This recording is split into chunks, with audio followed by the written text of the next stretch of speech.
We have built a universal screw counting machine that can count screws, nuts or washers of almost any size. We have built the final version in the last video. However, I still have a lot of unused footage of wild prototypes from the last years. This is the first of a handful of smaller videos where I show a few of these old prototypes.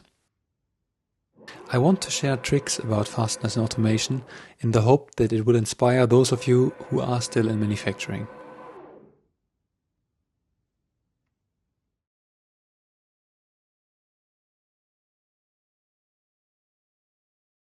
During that time, we accidentally discovered a couple of behaviors, especially about nuts and washers, that are just too simple and elegant not to share with you. It's almost black magic, and we don't have a use for it anymore, but maybe it helps someone from you in your manufacturing. If you want to assemble something with a robot, it often involves processing nuts.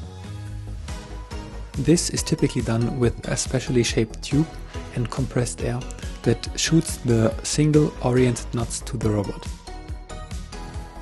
To feed the nuts, industry normally uses vibratory bow feeders. However, each of them only works with a single nut size, which means that if you change parts, you have to build a different one. And that's why after the first videos, for example, a number of automotive companies asked us for concepts that could orient all nuts with the same machine.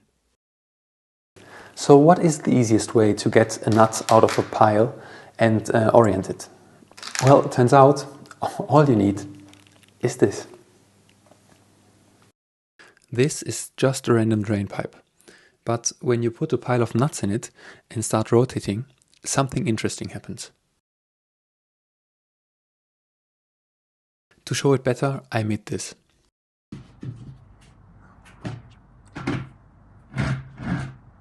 When the pipe rotates, the pile of nuts starts to kind of line up. This happens because they don't slide in a straight line, but alternate between sticking and sliding. They travel in a zigzag movement. When they slide down the slope, they push the other nuts out of the way and start to align. However, it doesn't completely orient the parts, but that should be fixable with a much smaller pipe diameter. Based on that principle, we made a single machine that we use to count hundreds of thousands of nuts and washers. But before I show it to you, we get to FlexiSpot, the sponsor of today's video.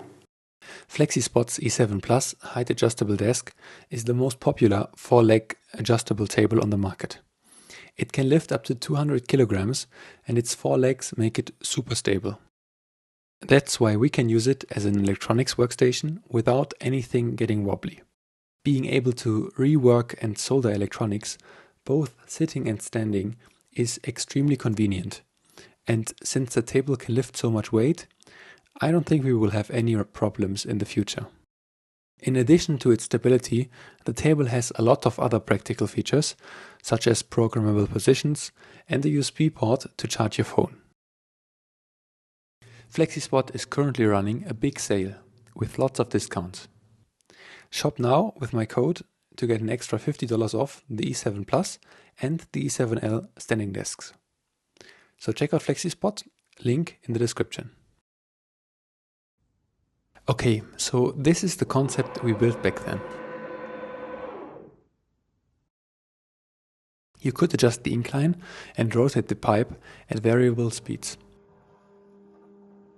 The parts were fed in at the end and traveled through the pipe.